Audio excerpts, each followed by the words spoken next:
Hello and welcome to Train Signal. I'm Don Jones, and this lesson is entitled Preparing for Your Database Administration Fundamentals Certification Exam. It's part of the Database Administration Fundamentals course. In this lesson, we'll do a quick overview of the exam and cover the exam objectives. I'll provide some study tips and recommendations and help you prepare to take your exam.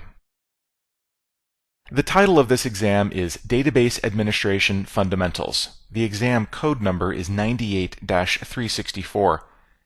The number of questions that will be presented to you may vary, and the passing score has not been published by Microsoft, but you can expect the exam to take between 30 and 90 minutes to complete.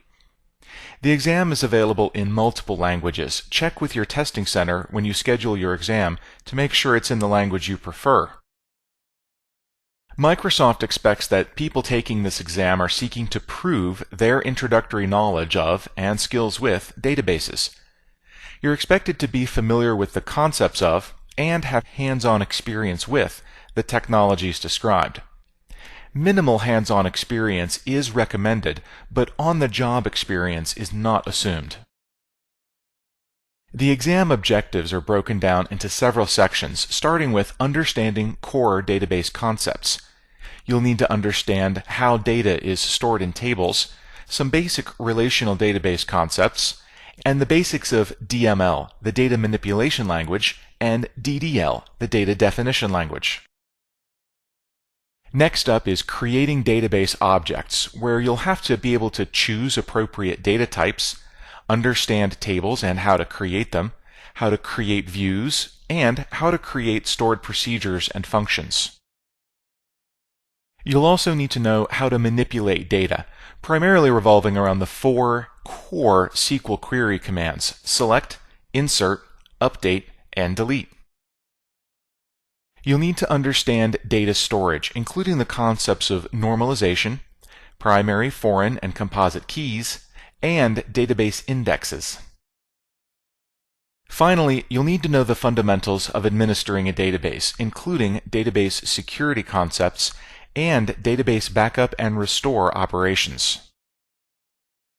As you're studying, be sure to review all of the lessons in this course.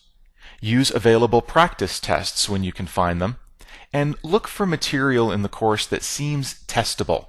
In other words, as you're going through, things like syntax, key conceptual things, those are all ones that the test is most likely to focus on, and they're the things you should pay the most attention to. When you're preparing to take your exam, try to schedule it at least 1 to 2 weeks out. That gives you a definite goal, and then you can spend the intervening time studying the material more. The evening prior to your test, lightly review the material. Eat a good meal and take the rest of the night off. Let everything process in the background of your brain. Be sure to go to bed at your usual time so that you can wake up refreshed and focused. On test day, stay relaxed. Have a very light meal before the test and arrive 30 minutes early. Keep in mind that you'll be in the testing room between 30 and 90 minutes, so don't load up too much on coffee or tea before you go in. Make sure you bring appropriate identification to the testing center. If you're not sure what appropriate ID is, ask when you register for your exam. And then leave everything at home or locked up out of sight in your car. That includes your cell phone or other mobile device, your calculator, note paper, and any study notes. You will not be allowed to take any of it into the testing center, although usually you'll be provided with note paper by the testing center. You'll be expected to turn that in when you've completed your exam. We've covered a brief overview of the exam and reviewed the exam objectives. I provided you with some study tips and given you some ideas for what will happen during the exam so that you can prepare for it.